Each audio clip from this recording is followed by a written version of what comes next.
5 லட்சம் கோடி ரூபாய் மதிப்புள்ள பறிமுதல் ஹெராயின் மாயமான விவகாரம் தொடர்பான வழக்கில் மத்திய அரசு பதிலளிக்க டெல்லி உயர்நீதிமன்றம் உத்தரவிட்டுள்ளது.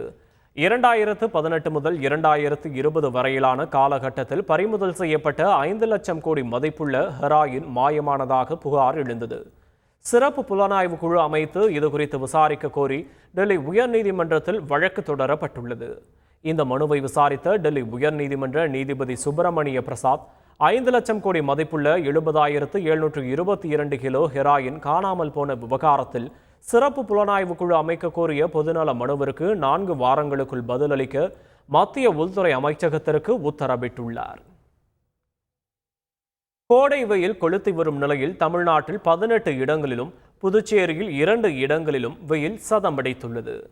அதிகபட்சமாக கரூர் பரமத்தியில் 111.20 டிகிரி ஃபாரன்ஹீட் வெப்பம் பதிவாகி மக்களை வாட்டி வதைத்துள்ளது. இது கடந்த 47 ஆண்டுகளில் இல்லாத அதிகபட்ச வெப்பநிலையாகும். சென்னை நுங்கம்பாக்கம், மீனம்பாக்கம், கோவை, கடலூர், தருமபுரி, ஈரோடு, காரைக்கால், மதுரை நகரம், மதுரை விமான நிலையம் ஆகிய இடங்களில் 100 டிகிரியை தாண்டி பதிவாகி இருக்கிறது. இதேபோல் நாகை, நாமக்கல், பாளையங்கோட்டை, புதுச்சேரி, சேலம், திருப்பத்தூர், திருச்சி, திருத்தணி, வேலூர் ஆகிய இடங்களிலும் 100 டிகிரியை தாண்டி வெப்பம் பதிவாகி மக்களை வாட்டி வதைத்துள்ளது. இந்நிலையில் தமிழகத்தின் மேற்கு வடமேற்கு மாவட்டங்களில் வெப்பத்தின் அளவு அதிகமாக இருக்க வாய்ப்புள்ளதாகவும் தெரிவிக்கப்பட்டுள்ளது. செய்திகளை உடனுக்குடன் தெரிந்து கொள்ள உடனே சப்ஸ்கிரைப் பண்ணுங்க.